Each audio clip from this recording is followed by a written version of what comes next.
Sometimes, the hardest truths to uncover are the ones sitting right in front of you. That's a lesson I learned the hard way, by investigating someone I thought I knew better than anyone else. Being a private investigator isn't as glamorous as the movies make it seem. I don't drive a vintage car or chase down suspects in back alleys.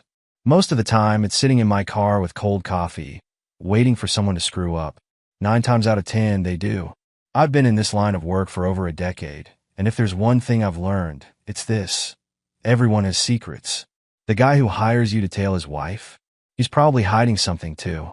The woman suspicious of her husband's late-night work meetings? Chances are, she's got skeletons in her closet as well. But this story isn't about them. It's about me. Or rather, it's about how my picture-perfect life came crashing down when I least expected it. My wife, Laren, and I had been married for 8 years. She was a nurse, calm under pressure, compassionate to a fault. We met through a mutual friend at a barbecue, and it didn't take long for me to realize she was way out of my league. Somehow, I convinced her otherwise, and the rest is history. Our life was normal, comfortable. I had my cases, she had her shifts, and we had our Sunday mornings with pancakes and reruns of old sitcoms. If I'm being honest, I liked the predictability. My job gave me enough drama. I didn't need it at home. That's probably why I didn't see it coming. It was a Tuesday afternoon when the case came in. A guy named Paul walked into my office. A stocky, nervous type who kept fidgeting with his wedding ring. He said he thought his wife was cheating on him, but when I asked for details, he clammed up. That's another thing about this job. Most people don't want to admit how bad it is until they absolutely have to. I just need to know for sure, he said, sliding a photo across the desk. Her name's Melanie. I glanced at the picture. Blonde, mid-30s. The kind of polished suburban look that screamed book club wine nights. I took the case. It seemed straightforward enough. The next few days were routine. I tracked Melanie to her gym, the grocery store, and a few boutique shops. Nothing suspicious. On day 4, she met up with a man at a cafe. They sat in the corner, leaning in close, and the way she touched his arm told me all I needed to know. Paul didn't take the news well, but he paid me promptly. Another case closed. I didn't think much of it until a week later, when the next client walked in. This one was different. He was polished, confident, and he got straight to the point. I need you to look into someone for me, he said, placing a photo on the desk.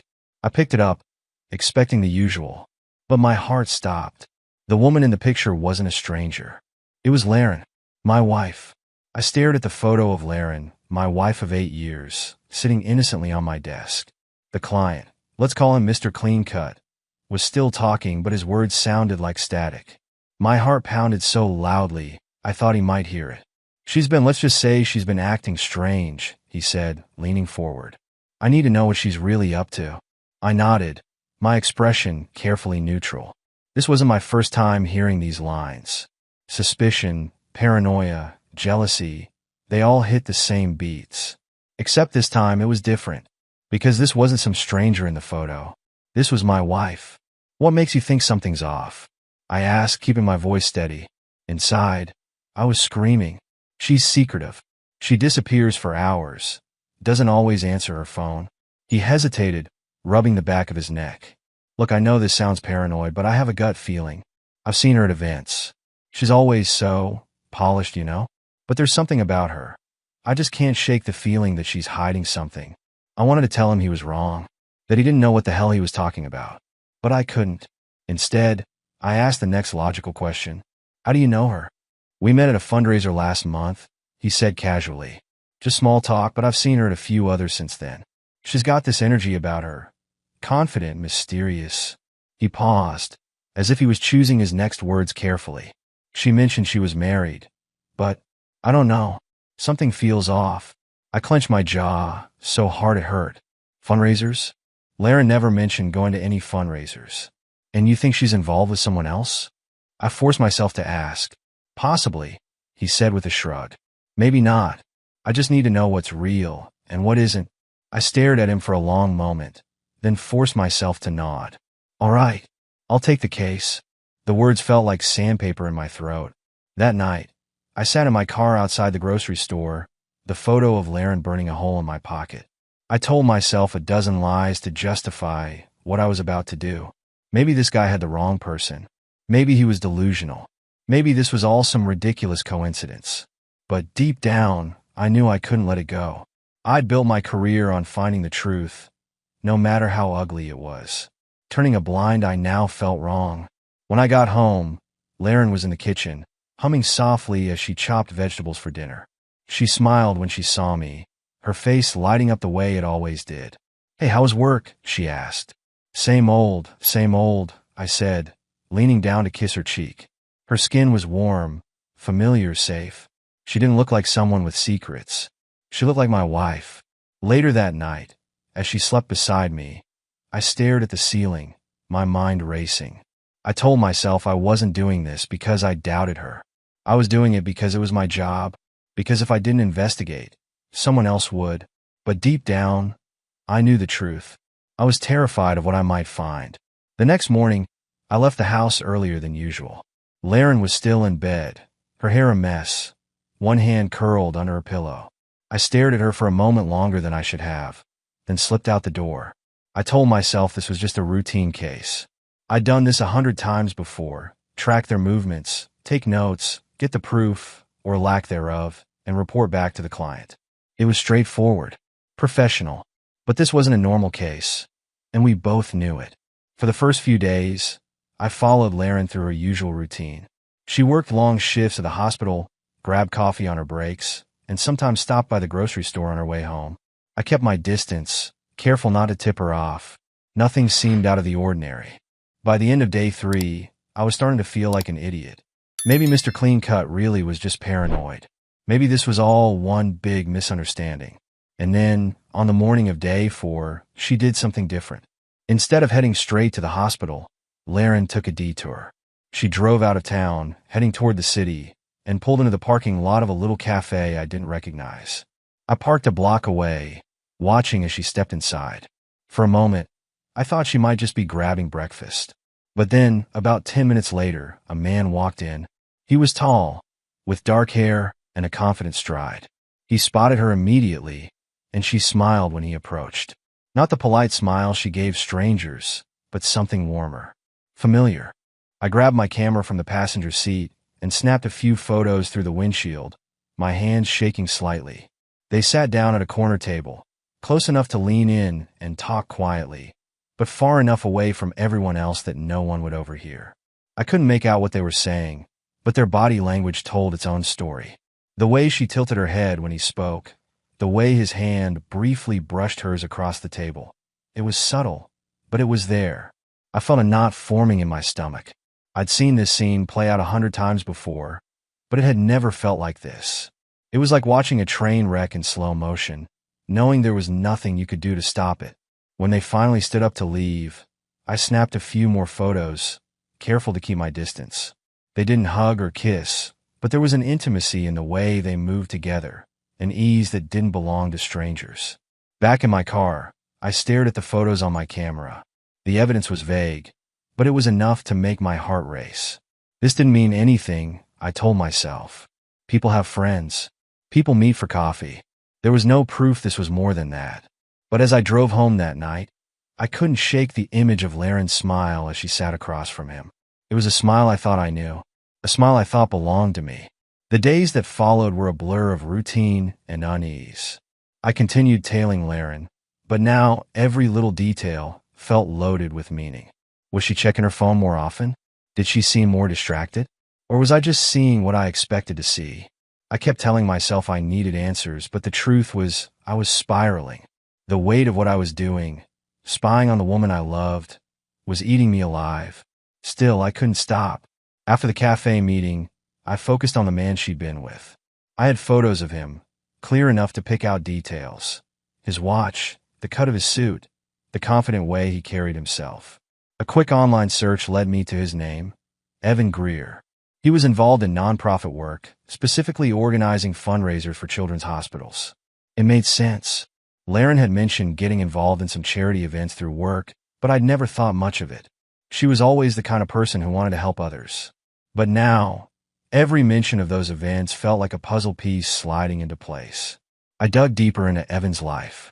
His social media was pristine, filled with polished photos of charity galas and handwritten thank you notes from donors. If he had any skeletons in his closet, he wasn't advertising them. But there was one detail that caught my attention. He worked primarily in the city. The same city Laren had driven to for their meeting. It wasn't much, but it was enough to keep me looking. A few days later, I got my first real break. Laren had another day off, and instead of staying home or running errands, she headed into the city again. This time, I was ready. I followed her car at a safe distance, my palms sweating against the steering wheel. She parked in the same lot as before, but didn't go into the cafe. Instead, she walked a few blocks to a small office building.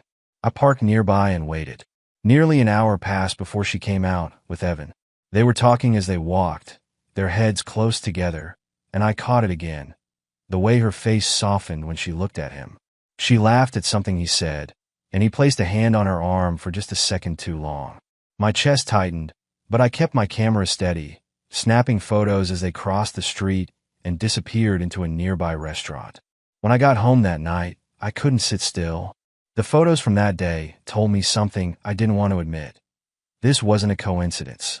Later, as Laren was in the shower, her phone buzzed on the nightstand. Normally, I wouldn't have thought twice about it. But now, I couldn't help myself. I glanced at the screen. It was a text, and the name on it stopped me cold. Evan. The message was short, but it was enough to send my thoughts racing. Great seeing you today. Looking forward to the weekend. I stared at the screen until the water in the shower stopped running. Then I placed the phone back exactly where I'd found it and tried to act normal. But I wasn't normal. Not anymore. By Friday night, I'd worked myself into a knot of nerves and paranoia. Evan's text, looking forward to the weekend, played on repeat in my head. What was happening this weekend? Why hadn't Laren mentioned it? I needed to know. A few hours of online digging gave me my answer. A charity gala. Hosted by none other than Evan Greer. It was a fundraiser for the children's hospital where Laren worked. The event was black tie, invite only, and very public. It wasn't exactly the setting for a secret rendezvous, but something about it didn't sit right with me. Laren hadn't said a word about attending. Why keep it from me if it was just another work function? I didn't ask her about it. Instead, I spent Saturday prepping for a stakeout. That evening, I parked my car a block away from the venue, a sleek downtown hotel with a red carpet entrance and a string of luxury cars pulling up to the valet.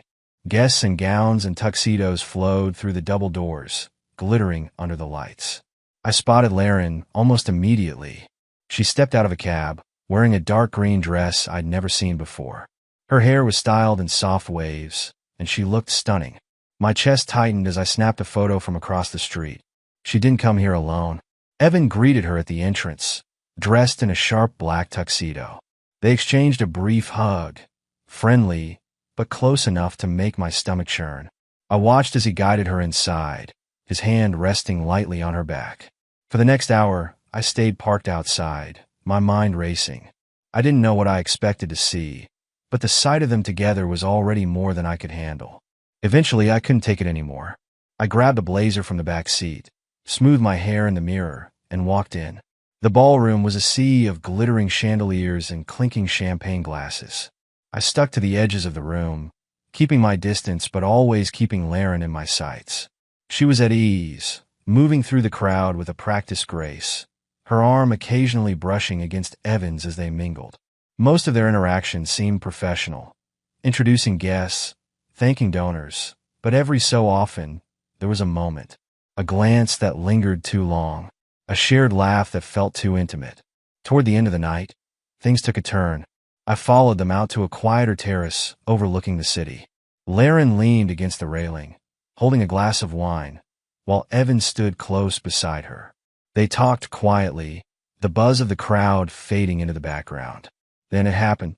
Laren reached out, her fingers brushing his arm in a way that wasn't casual. He turned toward her, leaning in slightly, his face close to hers. For a moment, I thought he was going to kiss her. My grip on the camera tightened, my pulse hammering in my ears. But then, just as quickly, Laren pulled back. She said something I couldn't hear, and the moment broke. Evan nodded, his expression unreadable, and they turned to go back inside. I stayed rooted to the spot, the cool night air doing nothing to calm the fire in my chest. Whatever was happening between them wasn't innocent. It wasn't casual. And it wasn't over. I couldn't shake the image of Laren and Evan on that terrace, the way she smiled at him, the way he leaned in. It was like a splinter lodged in my mind, impossible to ignore. When she casually mentioned running errands the next morning, I knew I couldn't let it go. I waited until she left, then grabbed my keys and followed. At first, her stop seemed harmless: coffee shop, dry cleaners, pharmacy. But then she headed downtown, the same direction as before. My chest tightened as I followed her to a boutique hotel. She parked in the garage, and I found a spot a block away, careful not to get too close. After a few minutes, she emerged from the garage, Evan walking beside her. They headed toward the hotel entrance, deep in conversation. I stayed back, my camera ready, snapping photos of every move. The way she looked at him, the way he leaned toward her, it wasn't friendly. Then something shifted. Laren glanced over her shoulder, her eyes scanning the street. For a moment, I thought she'd spotted me, but she didn't stop. Her gaze landed on something else. I followed her line of sight and froze. A black SUV was parked across the street. The driver, wearing sunglasses, was staring directly at me. My stomach flipped. Was he watching her? Or me? The SUV's engine roared to life, and it started moving. I quickly ducked back into my car, my heart pounding. The SUV followed me the second I pulled into traffic. It stuck close, its grille filling my rearview mirror. I took a sharp turn, then another, trying to lose it. My hands gripped the wheel, so hard my knuckles turned white. Come on, I muttered under my breath. Finally, I spotted an alley. I swerved into it, killed my lights, and waited. My pulse thundered in my ears as the SUV sped past, oblivious to where I'd gone. I exhaled sharply and pulled back onto the street, heading straight home. But when I got there, relief quickly turned to fury. Evan's car was parked in my driveway. I stormed inside, my heart pounding. Laren and Evan were in the living room, standing too close for comfort. "Jake," Laren said, startled. "What are you doing here?" "I live here," I snapped, my eyes locked on Evan. "What the hell is he doing in my house?" Evan raised his hands, his tone calm. "It's not what you think." "Oh, I'm sure it's exactly what I think," I shot back, stepping toward him. "Jake, stop." Laren stepped between us, her voice firm but trembling. "Evan, just go." "Laren," he started, but she cut him off. I said go. Evan hesitated, glancing between us. "Fine," he muttered, brushing past me on his way to the door. As he passed, he leaned in just enough to whisper, "You don't know the half of it." His words hit me like a punch to the gut.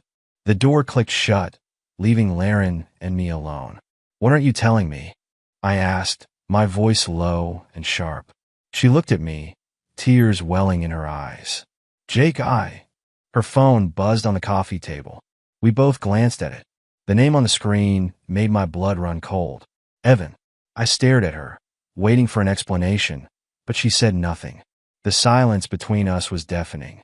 By the time Laren left the house the next day, I was ready. I couldn't sit back any longer, waiting for the truth to come to me. I needed answers.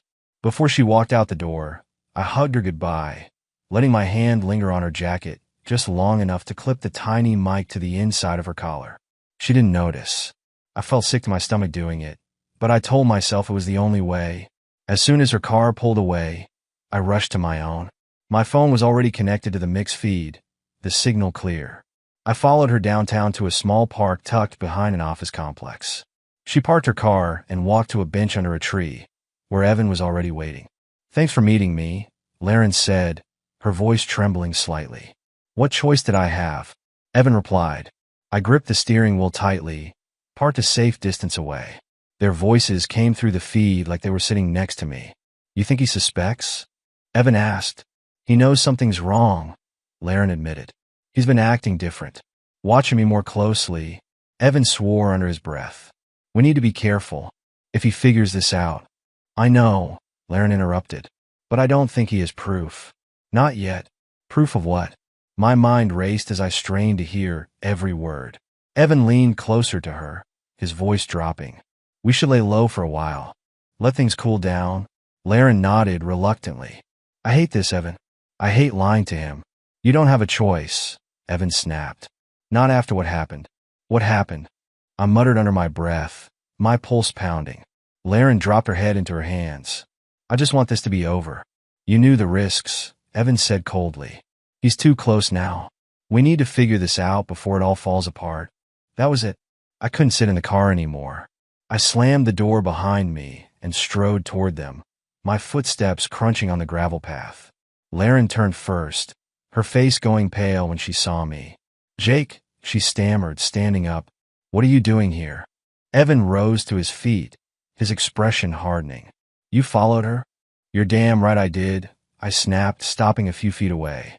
What the hell is going on? What are you two hiding from me? Jake, it's not what you think, Laren said quickly, stepping toward me. Don't, I said, my voice sharp. Don't you dare lie to me again. Evan raised his hands defensively. Look, this isn't the place. Shut up, I shouted, pointing at him. You don't get to talk. I want to hear it from her. Laren's eyes filled with tears, her lip trembling. Jake, I can explain. Then explain. Her silence spoke louder than words. You think you're going to lay low until I stop looking? I spat, throwing her own words back at her. You think I'll just let this go? Evan took a step forward, his jaw tight. You need to calm down. Stay out of this, I snarled. This is between me and my wife.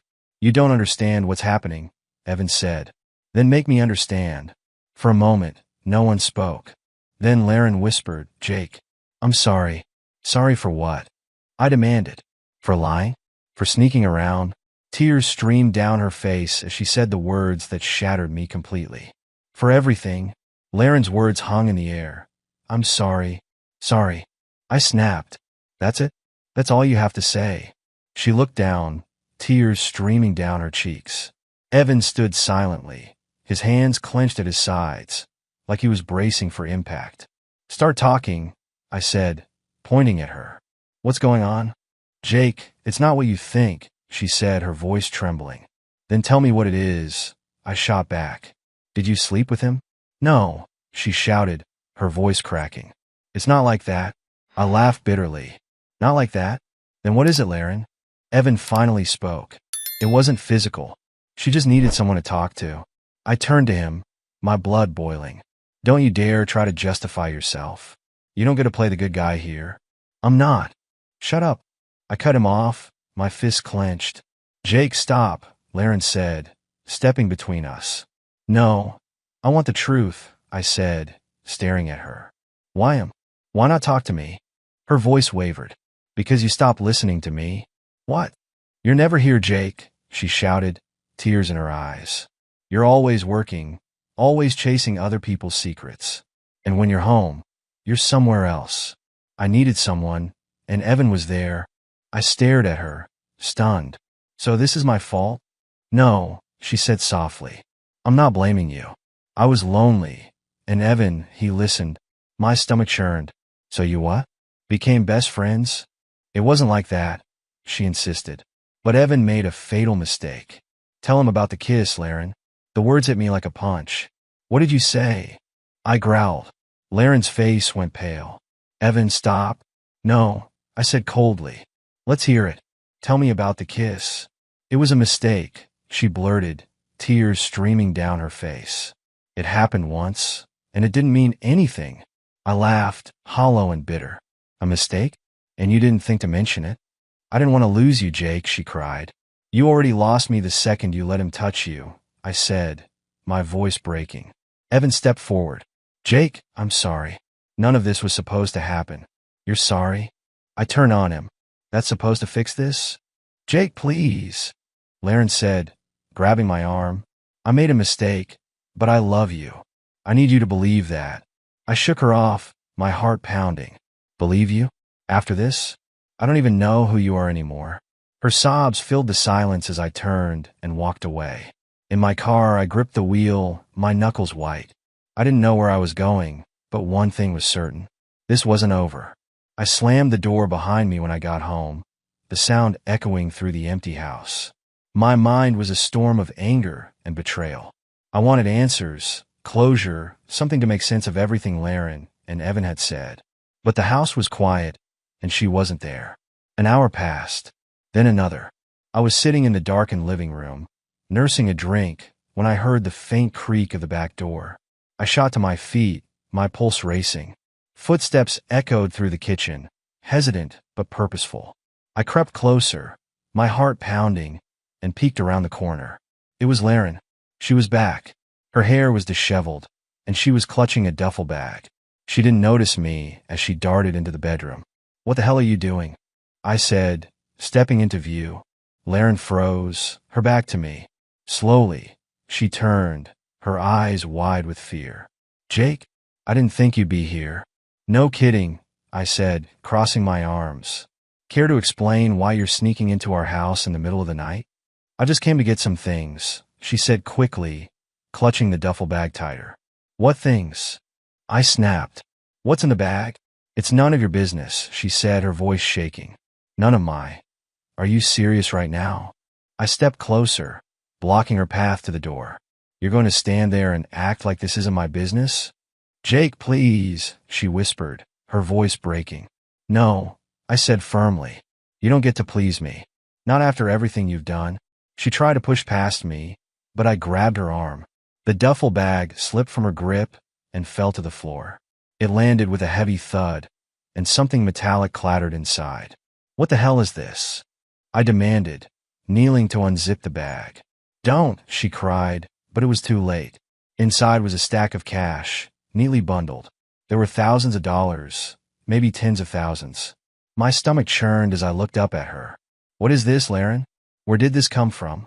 Before she could answer, headlights flooded the living room window. A car door slammed, and my stomach dropped. "Stay here," I said, grabbing the bag as I headed for the door. I opened it to find Evan standing on the porch. His face fell when he saw me, and for a split second, he looked like a deer in headlights. "You've got some nerve," I said, stepping onto the porch. "Jake, listen." "No, you listen," I growled, shoving the bag toward him. "What the hell is this?" Evan glanced at the bag, then at me. "It's not what you think." "Of course it's not," I said bitterly. "That's the tagline for this whole mess, isn't it?" Before he could respond, I grabbed him by the collar. "Start talking, or I swear to God." Evan shoved me back, and I stumbled into the railing. My grip on him tightened, and we both went crashing to the ground. The fight was brutal and messy. Fists flew, and we rolled across the porch like wild animals. Somewhere in the chaos, I heard Laren screaming for us to stop, but I didn't care. I wasn't stopping until I got answers. Finally, I pinned him to the ground, my fist raised. "Tell me the truth," I shouted. "All right," he gasped, blood trickling from his lip. "I'll tell you." I froze, my chest heaving. "Just let him up, Jake," Laren pleaded, her voice trembling. I hesitated, then released him. Evan sat up, wiping blood from his mouth. "It's not just about her," he said, his voice low. "It's about you." "Me?" I demanded. Evan nodded. "You don't know the whole story, but you're about to find out." Laren's face was pale as she whispered, "Jake, I'm so sorry." The silence after Laren's words was deafening. My fists clenched at my sides as I looked between her and Evan, waiting for someone to explain. "What the hell are you talking about?" I asked, my voice cold and sharp. Laren hesitated, her gaze darting to Evan. He nodded slightly, as if giving her permission. "I didn't mean for any of this to happen," she began, her voice trembling. "But Evan, he didn't come into my life by accident." "What does that mean?" I demanded. "He approached me," she said, tears streaming down her face. "He told me things about you, Jake. Things I didn't know how to handle." "Like what?" I snapped. Evan cleared his throat, wiping the blood from his mouth. "You made some enemies in your line of work, Jake. One of them hired me to dig up dirt on you." My stomach sank. "What are you talking about?" "You know exactly who," Evan said. "Vincent Crane, the guy whose wife you outed for cheating. He wasn't thrilled about losing half his fortune in the divorce." I remembered Crane well. Wealthy, ruthless, and vengeful. "I don't scare easy," I said, glaring at Evan. "You should," he replied. "Crane's not the kind of man you cross. He wanted to destroy you, and he paid me to do it. When I found out about Laren, well, I saw an opportunity." I turned to Laren, disbelief and anger coursing through me. "You helped him?" "No," she shouted, shaking her head. "At first, I didn't even know what he was doing. He told me things about you, about your work, the risks you take. He made me think you were hiding something dangerous. I didn't know who to trust. You trusted him, I said bitterly. Laren sobbed. I was scared, Jake. I thought I was protecting you. By lying to me? By sneaking around with him? I didn't mean for it to go this far, she whispered. But it did, I said, my voice hard. Evan sighed. Look, Jake, Crane's out of the picture now. He stopped paying me months ago. But I still have the files. What files? I growled. Records of your work. Cases you've taken. Lines you've crossed, he said. They don't paint a pretty picture. Bullshit, I snapped. Maybe, he said with a smirk. But people believe what they're shown. And these files? They could ruin you. Why are you telling me this? Because I want out, Evan said. This has gone too far. I'm walking away. But you need to know. If you come after me, those files go public. I stared at him, my mind racing. Then I turned to Laren. And you? What do you want? She hesitated, her tears falling faster. I want to fix this, Jake. I want to fix us. I laughed bitterly. Us? There is no us, Laren. Not anymore. Her face crumpled as the weight of my words sank in. I turned back to Evan. Get the hell out of my house. He didn't argue. He picked up his bag, gave me one last look, and walked out the door. When it clicked shut, I looked at Laren one final time. You should go too, I said softly. There's nothing left for you here. Jake. Go, I said firmly. She nodded, her shoulders shaking as she picked up her coat and walked out. That night, I sat in the quiet of an empty house, staring at the remnants of my life. It wasn't the ending I wanted, but it was the one I got. Sometimes the truth doesn't set you free. It just leaves you standing in the rubble.